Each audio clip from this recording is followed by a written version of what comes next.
Hello, class, and welcome to week 2 of American Government Politics.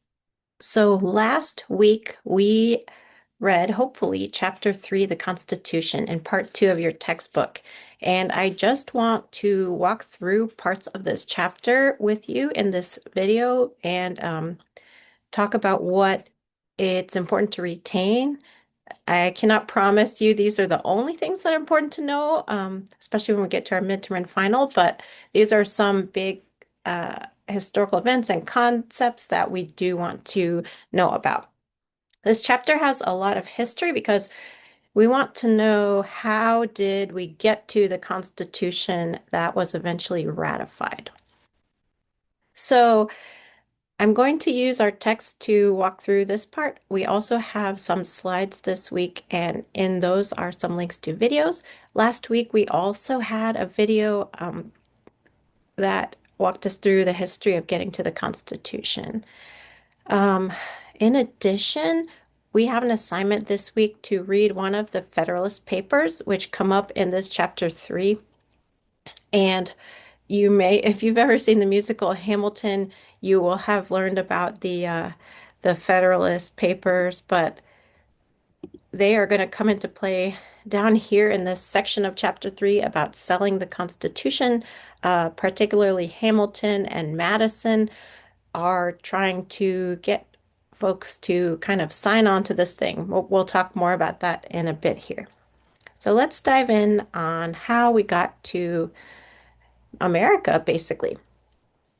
So we have these colonists, and this page that we're on right now, page 51, talks about some reasons why folks would want to come to America.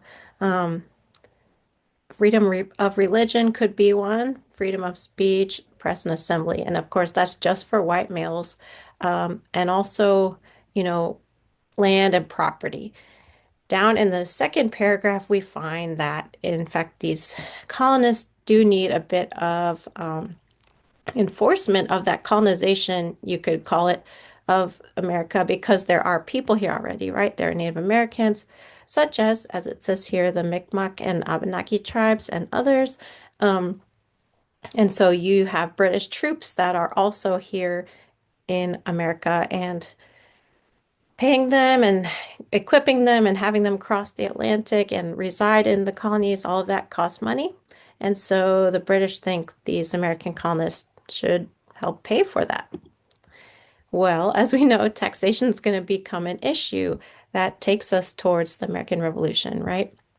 That famous saying, no taxation without representation. Um, so it doesn't seem that the colonists were upset about any taxes at all, but they felt it was unreasonable, and this sentiment begins to grow. Um, even though they did not share the rights in their society that white men did, women became a part of this resistance of the taxes from this faraway monarchy. And so this paragraph talks about that. We have the famous Boston Tea Party in 1773, and this was a protest to a specific tax on tea from the British to the Americans. And so they famously boarded the three ships and threw a bunch of expensive tea into the Boston Harbor. Uh, and then we have some more things that make the Americans or the colonists mad, which are these laws called the Intolerable Acts. British monarchy and government are trying to reassert control. And so they demand, payment for the tea. They let royal governors demand that American colonists have to have soldiers stay in their homes, which is why this amendment that prohibits that eventually finds its way into the Bill of Rights, the first 10 amendments that we're going to talk about at the end of the chapter here. Um, Finally, all the colonies except Georgia, as you can see here, they decide to come together. Let's talk about this situation. They go to the First Continental Congress, Philadelphia, 1774. And eventually they talked about their ideas, their concerns, and what they want um, their collective to be. It's not a country yet, but it will be. And these ideas come in to the Declaration of Independence eventually, authored by Thomas Jefferson. Okay, so 1775, there's a full-blown revolution is forming. Um, George III, you remember, was the King of England at the time. And do read these little boxes, the images with captions throughout your text. This is a good one, sharing about a woman leader who was instrumental to the revolution, Sarah Bradley Fulton. But I'm going to kind of blow through some of this part and ask you to, if you haven't already, please do read it in more detail on your own time. So, the Virginia delegation is one of the strong colonies. It's one of the first ones, and it's large, and there's a lot of landowners there. And we turn out to have a lot of sort of founding fathers come from Virginia as well. Um, and they say it's time to declare our independence, that we're a free country. Um, and it was a tough decision. They knew it would mean war. They knew it would not be easy. Um, and so it wasn't decided yet. And here we actually get to the Declaration of Independence. So it was John Adams was the leader of this idea, and he becomes, as you know, our second president. But Thomas Jefferson, who becomes our third president, and also has a complicated personal history, but was a polymath. He ends up writing the Declaration of Independence. And if you remember, we talked about how we were going to see John Locke's political theories or political ideas later on in the Declaration of Independence. So John Locke is the one who formed this idea of life, liberty, and property. And in the Declaration of Independence, we find life, liberty, and the pursuit of happiness. Now, of course, so he's writing in this declaration, all men are created equal. But of course, they did not mean men of color, and they didn't even say women, but they didn't mean women. Um, that said, we find some beautiful aspirational ideas of equality and freedom laid out in this first, document that formed our nation. Also about Locke, though, the social contract theory, this gets adopted. Like, this is a theory that says people have to consent or agree to have their government to be governed. And if the rulers over them or govern over them is not fulfilling the purposes that the people think they should be there for, then they have the right to resist. They have the right to remove them. So this idea of resisting unfair rulers or government is it's not as simple as it might seem when we look back in history, but it's certainly sewn into the fabric of our nation. So you might know we're celebrating America 250 this year in 2026, and that is going back to this year and this event, 1776, the Declaration of Independence. We do not have a fully formed nation yet, or a fully independent America yet. That will take a few years, right? And we don't have our Constitution yet, but let's walk through how we got there. And of course, um, they the Declaration also spent some time talking about what is unfair that has happened under British management and rule. So this is a good paragraph. They restate the Declaration in simple terms. And by the way, you can highlight things in your book. Uh, People can revolt, social contract, if they don't think the government's giving them legitimate rights or not fulfilling its purpose. How do we know that's happening now with Britain? The long list of the king's actions that the declaration has. And then three, because of this social contract, the people have the right to rebel. It's part of that understanding of what the relationship between rulers and people, or government and people. So Then the Second Continental Congress finally, they all agree, yes, we vote for this declaration. We are independent, and if it's war, it's war. And at that time, it was just 11 at the Congress because Rhode Island wasn't there, and New York voted yes later. So we're, at the 13 colonies right now, but they didn't all participate. 55 leaders sign it. And yes, this was treason against the British government. There were some loyalists, as they called them. There were some colonists who wanted to remain loyal to Britain, to the UK as we know it today. And, some of them end up fighting on the side of the British when the war begins. This is a famous painting, by the way, in this box here of the signing of the Declaration by Trumbull. And there's a lot of cool American art history as well. I wish this class were about that, but it's not, but we might come across some of it as we go along. All right, then. So it turned out to be a long war, a tough war. Um, it took 6.5 years to to end it. And the peace treaty, as it says here, concluded in 1783.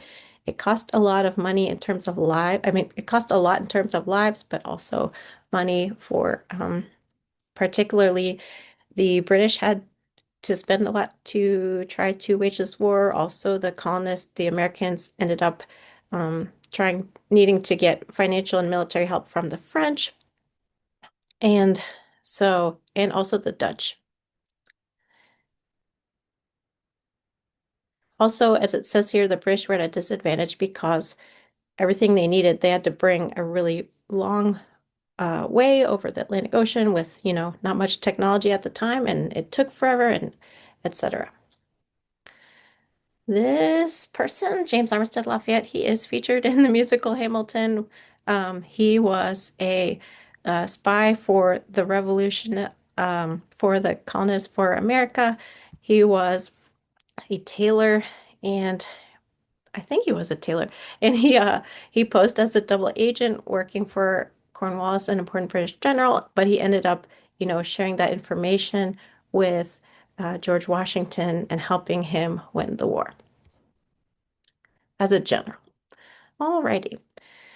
So now the war is over. We have an America, and we do not want it to be like it was when we had a king over us, but um, we have all kinds of concerns and issues that the different colonies and people within them are raising about what this government is going to look like.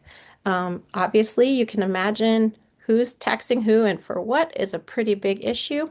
And so that gets that comes into play as they form the Articles of Confederation. Now, Confederation is, like it says here, it's a loose association of independent states. So the state's sovereignty is the most important. Each state could have its own rules about everything. Um, and that means, as it says here, the central government is weak.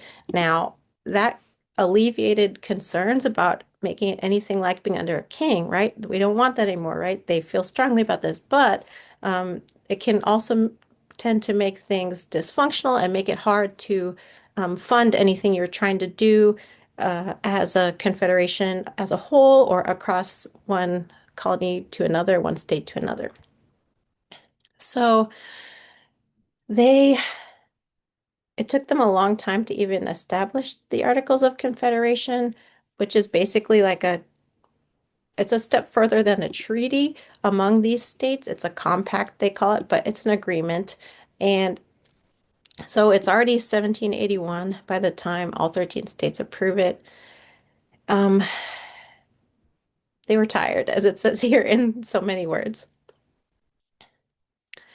They definitely failed because the national government was powerless. And we understand, in context, why they didn't want a powerful national government over the states, over um, the people. However, it didn't work so well, right? So each state, even if it was tiny like Rhode Island or huge in population and bigger in land like Virginia, they only had one vote. Um, you had to get 9 out of 13 votes, not just a majority, to get anything done. And so here are some reasons why it failed. They can't get money for anything, so they can't because they can't tax across all 13 states. Um, they they have no management, so everyone's kind of doing their own thing. Um, Commerce, it's one way in one state and a different way in another state. And, if you want to make a treaty to go into trade with another country, like anyone in Europe, how do you do that if the national government can't do that? If does it have to be, 13 different ones for each state, right? Also, um, if they wanted to amend their government, like change their government in any way, every single one had to agree, which means everyone has veto power. So it's again hard to get things done. Um, okay. Also, is chaotic. A big problem is that states don't have money. Um, in addition, the so this is a precipitating event right here, is what we call it, Shays Rebellion.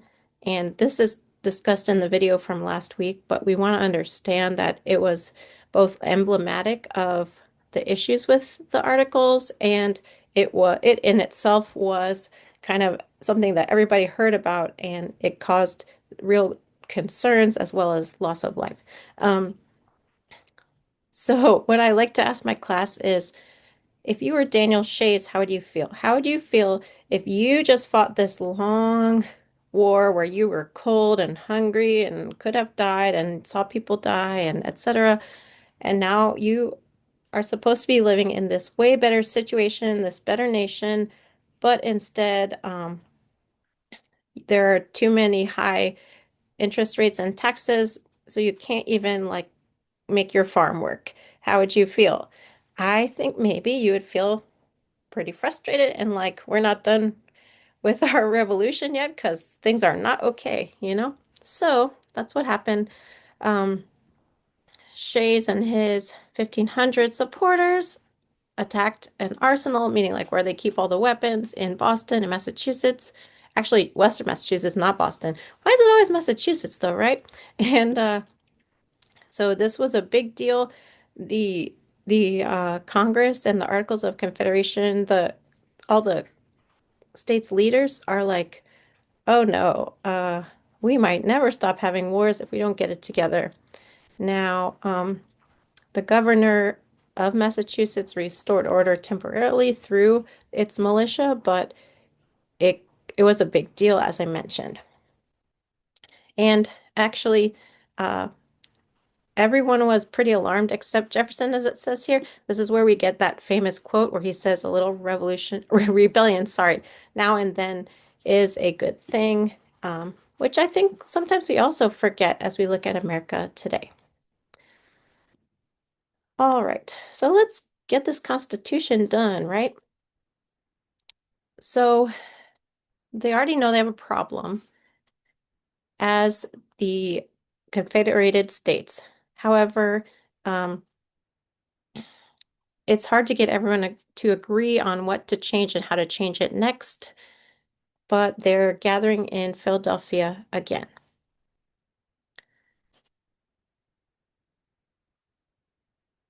So it's 1787 now. It's 11 years since the Declaration of Independence. It's a few years since the war ended, and here we are. These delegates who are here now for what becomes the Constitutional Convention, they are highly educated, they're wealthy, they might not be super religious, they um, they are familiar with these theories of democracy and Republican government that we heard about in the earlier chapters, but they are not concerned about treating all people the same. If you're a woman or if you're not white, they're not concerned about that, about you and what you need. But we do have a few or a lot of different perspectives on how the government should be structured and what the economy should look like and how it should work. And it was tough. So, and here's another one of those great boxes where you see how Abigail Adams is another example of a woman who she advocated to her husband, who again would become the second president and was instrumental in the founding of our country. What about the women? We matter too, and we need a voice and we need representation. He did not listen that much, but she certainly tried. Um, and by the way, speaking of her letter to her husband, but also speaking of the Federalist Papers that we'll get to in a bit here, writing was often how you made things change at this time. We see that a lot if again if you've seen the musical Hamilton, but writing in a way that could be shared with the public, like in a newspaper or writing a letter, that was how you got things done. It was powerful. It was a powerful tool at that time. Pardon me. So I grew up in Northern Virginia, so I've been to like the homes and plantations and the universities named after or built by a lot of these Virginia guys, and there are a lot of them who are important in the nation we have today. Been to George Washington's house, Mount Vernon, James Madison.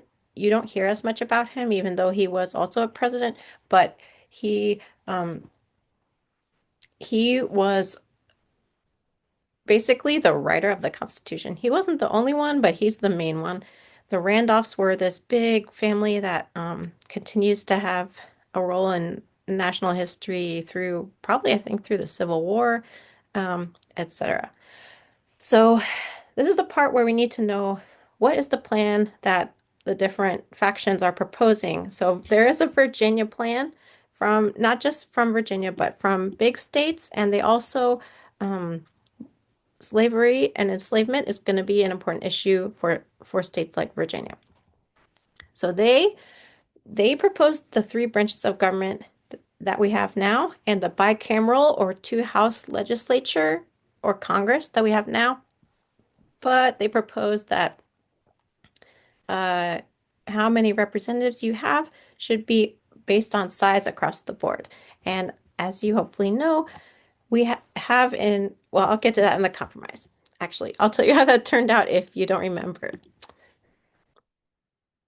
Okay, so uh, there's some good aspects of this plan that people are going to agree with. They are saying there should be an executive or a president, and it should, but they're saying it should be that person should be selected by the legislature, by the Congress, essentially, and that there should be one or more Supreme Courts and lower courts.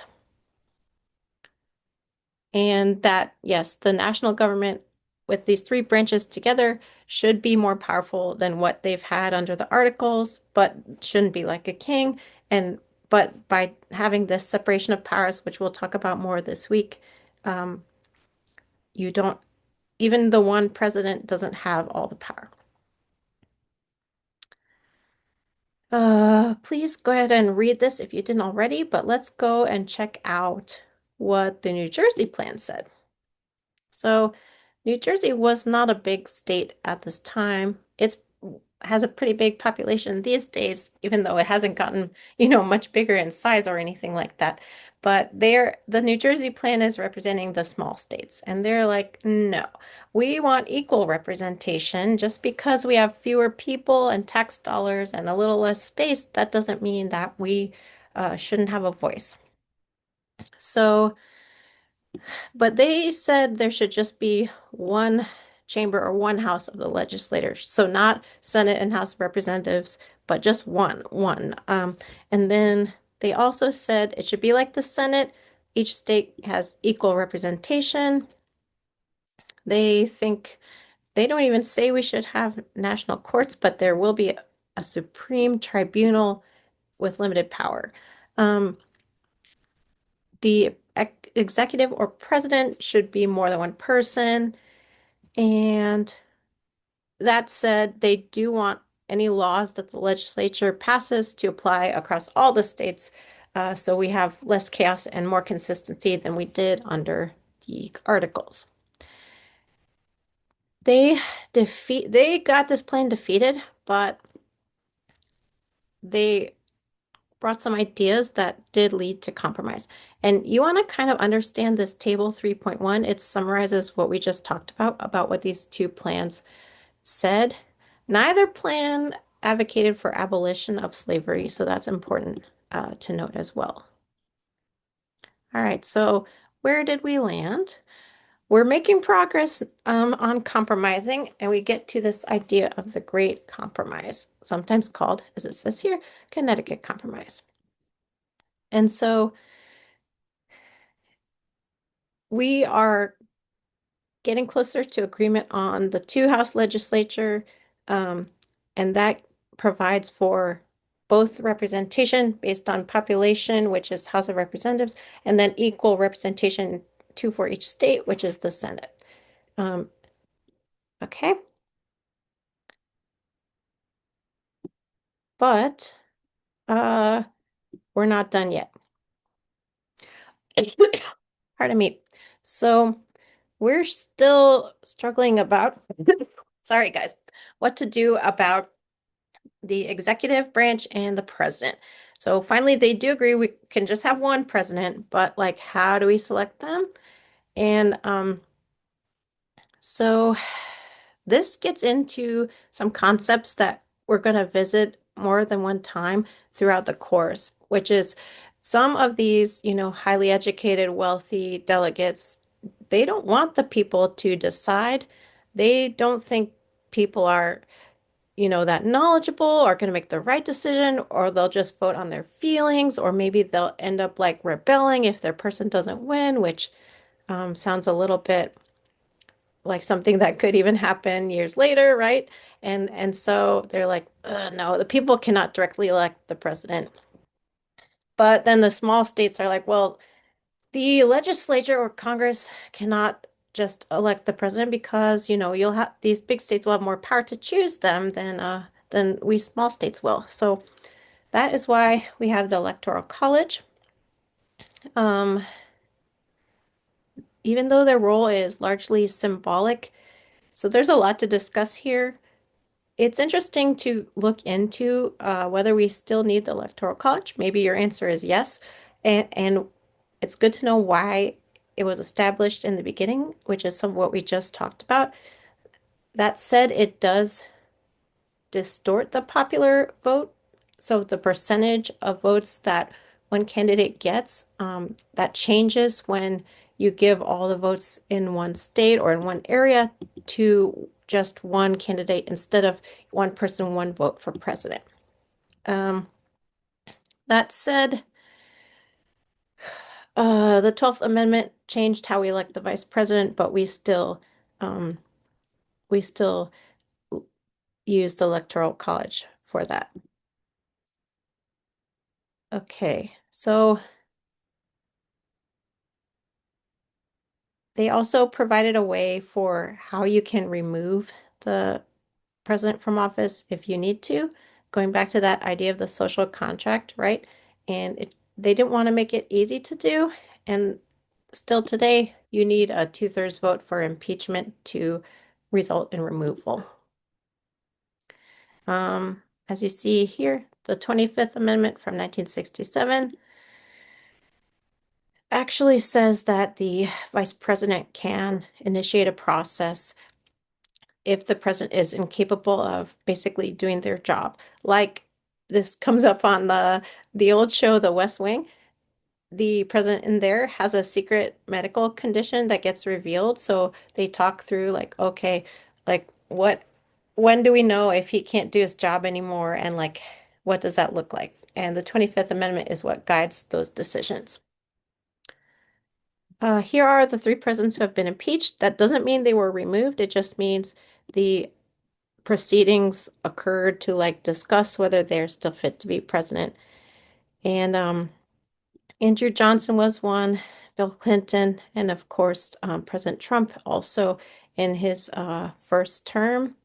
And then so um, Bill Clinton at the time, I don't know if any of you kind of like had your parents ever talk about it, or those of us who remember it was a big deal at the time and everyone was debating, but it was essentially just an alleged sex scandal with an intern in the White House. And I wonder if our standard has changed for what deserves impeachment from then till now, even though it was just in the 90s. So I'll be curious to hear some of your thoughts on that. All right, so let's get a constitution done, right? I include this in your slides for this week, but the preamble of the Constitution, which is like a really long run-on sentence, it really has a lot to say about what they're doing here with this Constitution. We've got our famous phrase, "We the people," in order to form a more perfect union. And I will say, as your book says below, it's aspirational. Um, but it says what we want America to be.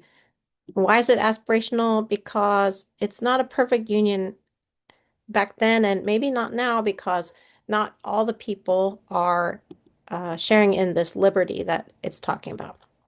But yes, these are the things that this government wants to do.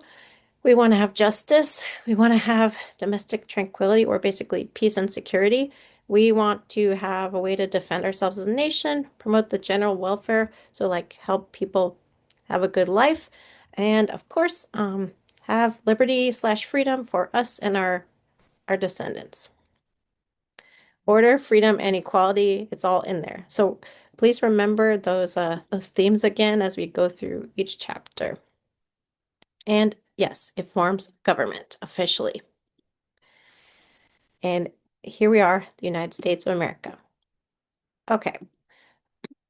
So as we talked about in last week's assignment, we are not a direct democracy. We are a republic. You can still call us a democracy, but the more technically accurate term is that we're a republic. So we have the form of government in America, republicanism. Um, that is because we, the people, do have power to express our views through voting and beyond. However, we choose others, our representatives, to exercise this power for us. So we are making our choices through them, ostensibly, meaning like in theory. Um, and so it's not a direct democracy in the sense of like all the millions of people in the United States are not getting together in a room and making decisions the way Congress is. And of course, that wouldn't be possible, population being one reason, but uh, so we're trusting our representatives who are Congress, the House of Representatives or our Congress people, and our senators, and our president, and our local and state governments to do this for us. And here's another famous quote from Franklin, "If you can keep it." Um, so he's like, can we stay a republic? Can we stay an almost democracy? We are going to talk about federalism a lot more this week, but you want to know this basic definition that's right here. And this is written into the Constitution as well. It's how you divide power between the central or national, or also called federal government, which is kind of confusing, and then the regional governments, meaning state and local and etc. City governments, counties. We're going to talk about separation of powers this week as well, but it's written into the Constitution. Checks and balances, that will come up too. They are, as it says here, two distinct principles, two separate things, but basically checks and balances are one main way of ensuring that no one branch becomes too powerful, and separation of powers is a structural way of ensuring that no one entity or organization or person controls the government too closely. This is a good diagram to look at and understand this figure 3.1. It's you want to think about what are the reasons why majority rule would not be a good thing, and that gets back to that concept of majoritarian democracy that we talked about. Um, give that some thought. Okay, I am going to talk about this. You'll see this diagram here, figure 3.2, in our slides. So for now, we're just going to focus on the Constitution and how we finally got it done. However, we want to know about this, but we'll get to it in some of the other week 2 curriculum. So last week you read parts of the Constitution and explained them to one another in our discussion, which thank you for doing that. I think it's going to be really helpful. And as we kind of go through the course, we want to know roughly what is the Constitution saying in each part. But because you did that, and because some of this is going to be in this week's slides, I am going to kind of keep going through for now. So the framers. So how did they get to that final ratification of the Constitution? And yes, like I said, these are rich white guys, and they may see things from their own perspective of what's beneficial for them. That said, they do have some ideals that you see written into this Constitution and in the discussions that particularly in part surround, we don't want to be a monarchy and we don't want a dictator. That said, some people at the Constitutional Convention, some delegates still didn't like it. All right. And also that said, yes, they did want stability and they wanted to retain their positions in the society that they had. Uh, okay.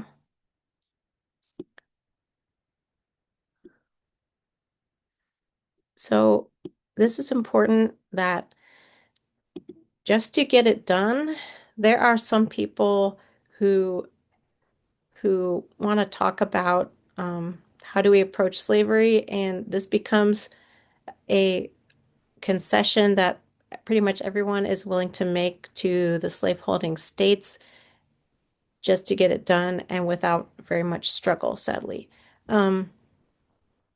Yes, and here's Hamilton. You do not have to watch the musical, but can be a fun way to get a decently accurate idea of this historical context. It's not 100%, but what's neat about it is, among many things, Lin-Manuel Miranda takes this story of, this homogeneous group of men and makes it a beautifully diverse group of actors playing leaders, and it's a reimagining that I think is valuable. Okay, so moving on. So we've got to the Great Compromise. How are we choosing how many representatives you have in the legislature?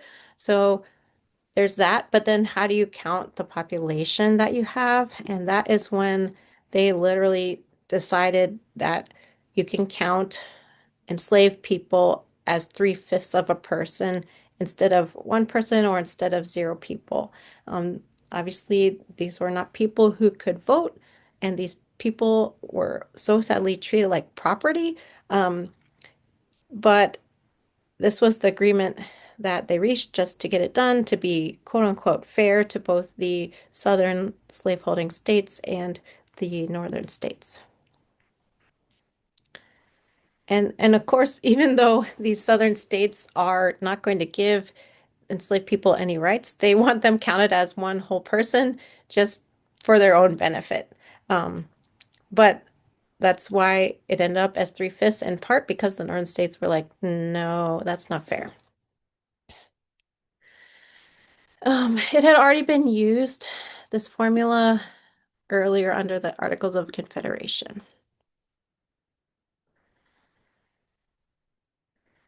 And yeah, Madison is another of many founding fathers with a complex, you know, legacy, as he actually wrote this whole paper to say that these people were a mix of persons and property, which we know today to be not true. They're people.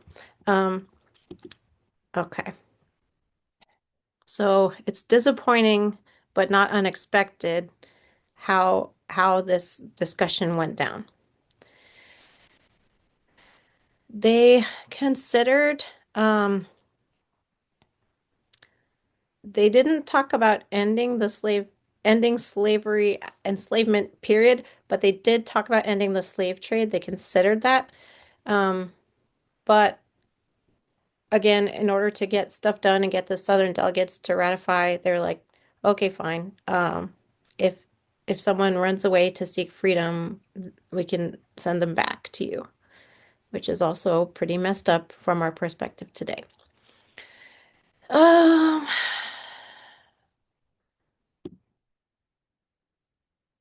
we know too that Thomas Jefferson was one among many who had children with the slave women on his property in Virginia.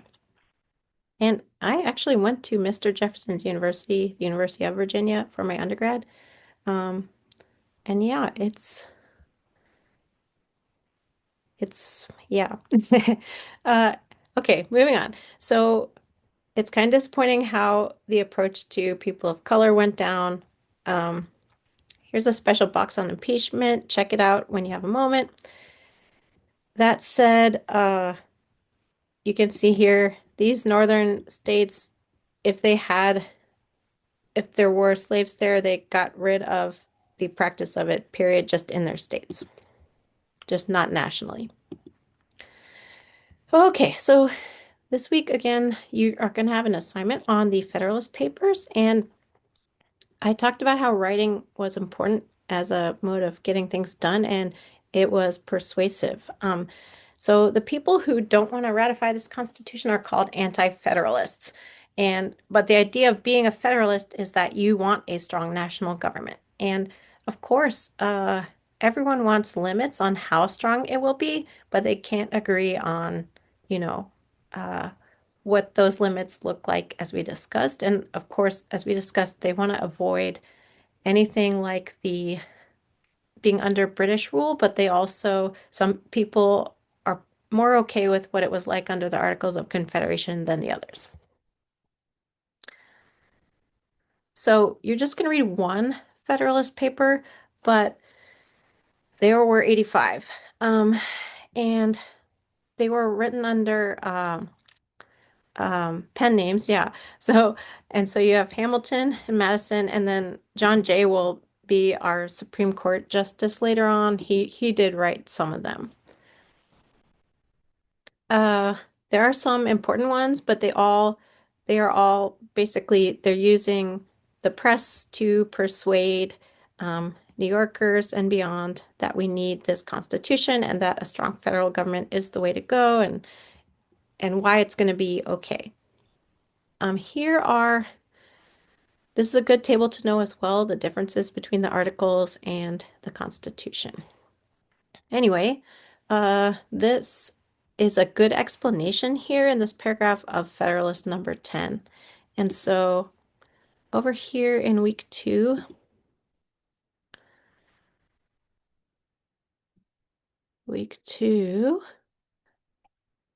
yes, this is your AI assignment. And so it's going to ask you to read the introduction and this famous number 10. So go ahead and use your chapter 3 if you would like to learn more about this Federalist number 10. If you haven't already read it, please do, like I said. He's talking about factions, meaning like any group of people who thinks about one thing the same way and but is kind of like against the collective interest, the interest of everyone as a whole. And here you have it. What Madison called factions are today called interest groups or even political parties. And so you want to understand what he thinks that's going to look like in America and why he's still arguing in this case for a strong federal government. He's not worried about economic inequality, but maybe about property. Um, and he wants to avoid conflict. So actually, this motivation is another deep concern underlying both Federalist and Anti-Federalist as we're getting to the Constitution. We don't want any more wars. We're done with war. That's why Shays' Rebellion freaked people out. Um, these folks they don't want a dictator, but neither do they don't want a war that stems from rebelling against one leader or a tough government. They also don't want a war like a civil war, which unfortunately we find, years later that cannot be avoided in America, but essentially they don't want either kind of war.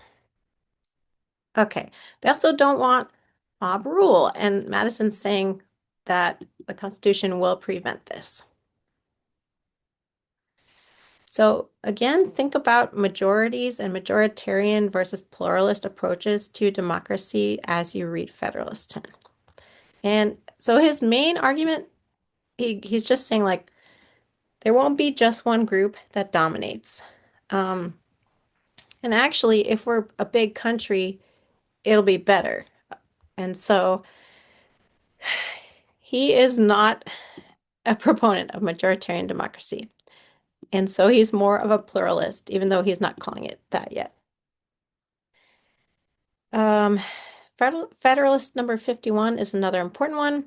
And he's talking about how separation of powers and checks and balances will assuage concerns. He's using the idea that those are in the Constitution, the proposed Constitution, to assuage concerns about tyranny, any more tyranny. He's saying that will solve that problem, that will prevent this problem. The Anti-Federalists wanted more separation of powers, more checks and balances. And so, and then Hamilton writes about why we don't need a Bill of Rights, which is that first 10 amendments that just explicitly shares freedoms that every person has. And Hamilton's like, no, we don't need that. It's implied. But in fact, folks were like, no, we're afraid that this new, stronger central government will infringe upon people's rights, which is what we fought this whole war about in the beginning. So um, George Washington's like, okay, let's add some amendments, and then some more states were like, okay, fine, we'll sign, and that's how we got our Bill of Rights. And so again, we talked about this last week in those 10 amendments that hopefully you read. We see freedom to and freedom from, and we're going to talk more about that in a later few chapters in detail, but freedom to, like freedom of speech, freedom to speak, freedom to get together, freedom to practice your religion, freedom from the government interfering in this, that, and the other thing, from the government making you have soldiers stay in your house.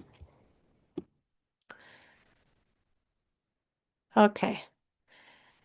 So after these compromises, this persuasion campaign on the part of the Federalists and the addition of the Bill of Rights, then everyone is like, okay, we can get her done. And it finally happens in 1788. Um,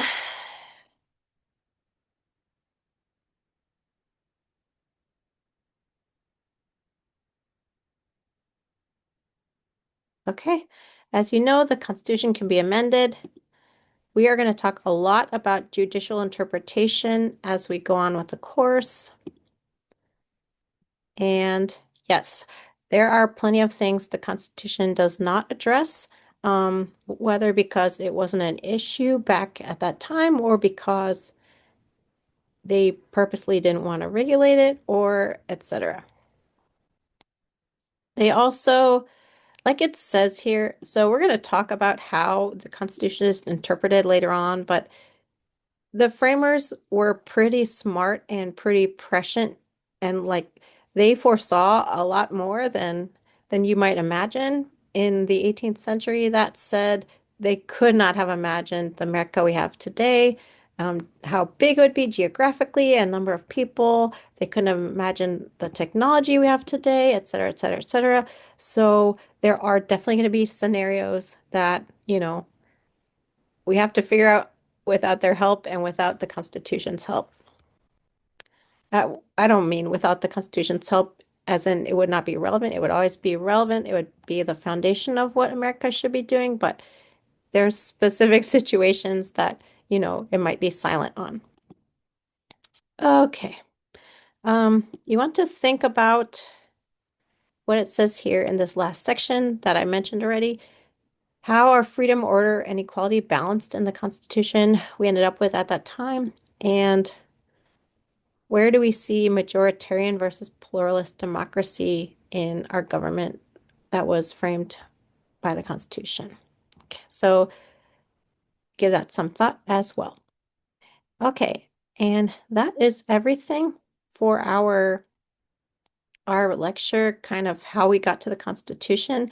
This is supplemental to hopefully highlight for you what's important to know about that. Um, and we will This week two curriculum takes you deeper in depth on separation of powers and checks and balances and federalism. So that will be covered in the additional reading and slides. So chapter 4 and some of the slides. Thank you.